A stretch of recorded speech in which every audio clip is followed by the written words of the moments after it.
Everybody, my name is Marcus, and in this video I'll show you a simple way how you can add a header in Editorx. So let's start.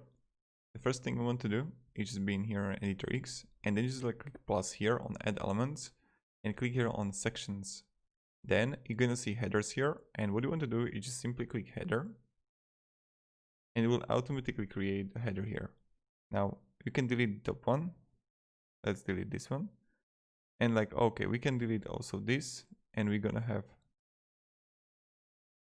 the section here. So